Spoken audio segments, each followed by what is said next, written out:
Hello, hello.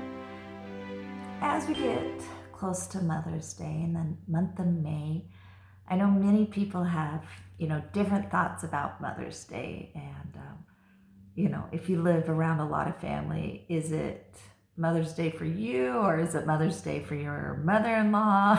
Is it, you know, who's Mother's Day for? And, it's always kind of awkward in a sense that, if you have big families or you have husbands that are clueless or kids that are clueless and or everybody's grown up and gone or however it may be, Mother's Day is always a little fascinating.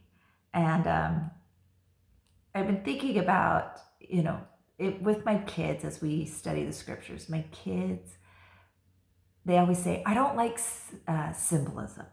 And I think that's coming from their language arts classes where, they read these stories, they have to figure out symbolism and stuff. And they just like, I don't. So I'm always trying to point out the symbolisms that are used in the scriptures.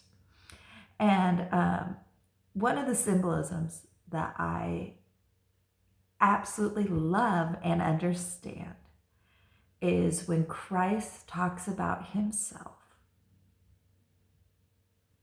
as kind of in a sense of a mother.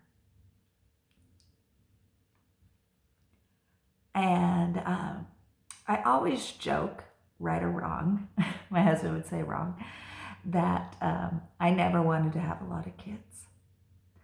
And I always say I fell, I totally fell backwards, into having these kids. I only planned one. I always say, Jake, you're the only one I planned. Everybody else was kind of a surprise.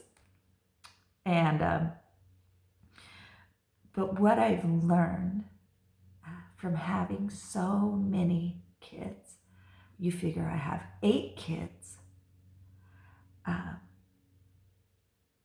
all completely different. I have 2 that are, I guess, technically stepkids. I don't think of them that way, but I have 2 that are, that are adopted. And then, they're also biracial. And so we have that. I have a group, the 3 oldest from my first marriage, and they're kind of the olders, and then you have the twins, and then you have Jane, who has a different dad than, we just have so many dynamics. And we have a 14-year span of these kids. And so I've been in, at the same time, I'm always have a teenager or a child or an adult or, there's a lot going on. But what I've learned and what I thank Heavenly Father for these kids that I've learned as a mother is that no matter what, I love them. And even when they make mistakes, I love them. Even when they maybe make a choice that I don't agree with, I love them. And when they have failures, I feel that pain and my heart breaks. And when they have successes, I am so excited and so happy for them. And Christ is the exact same way. Christ wants us to have what he has.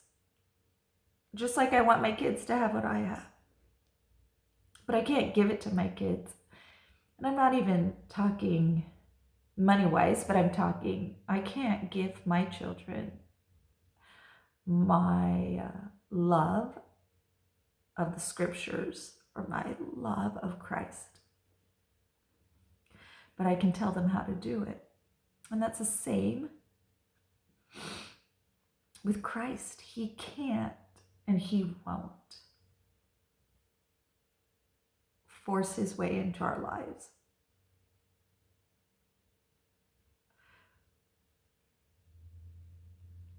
And so I just, the scriptures in Isaiah when he talks about,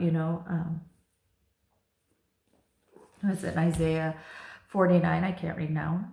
Can a woman forget her suckling child, that she would not have compassion on the son of her womb? And no, a mother will not ever forget. And I love how Christ uses that as an example. That just like a mother, he will always, always love us. And he will, I always tell my kids, you have no idea how much I love you.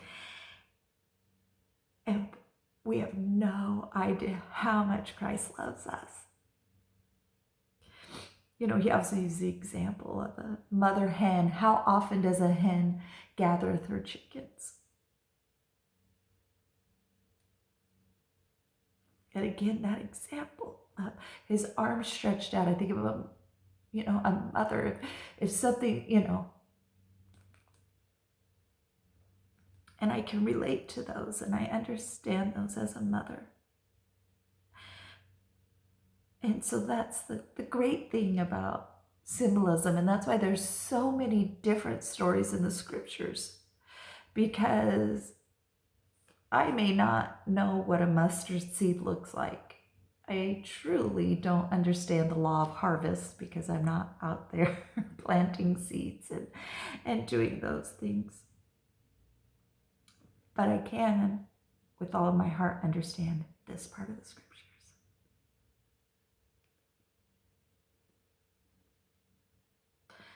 I can understand his unconditional love, his worrying, his why don't you call me? It's even to the fact that sometimes we know when kids are doing things that they think we will be disappointed and sad, so they kind of distance themselves, or they won't call as much or something like that, or won't answer our calls. And we know we're like, we know something's up because you aren't doing that. Is that sometimes when we do things we know we shouldn't, we find ourselves not praying, not reading our scriptures. I mean, it's all so similar. And so I'm thankful for my very unique and different children who've taught me so much.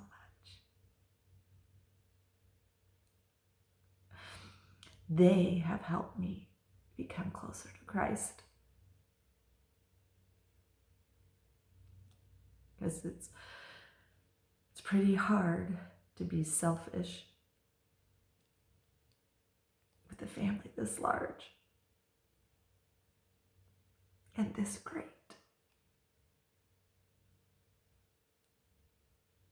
And that's how Christ feels about us. This big, large family, all of us. So, think about that. Think about how much love either your mom has for you or you have for your children. I mean, everybody has a mother,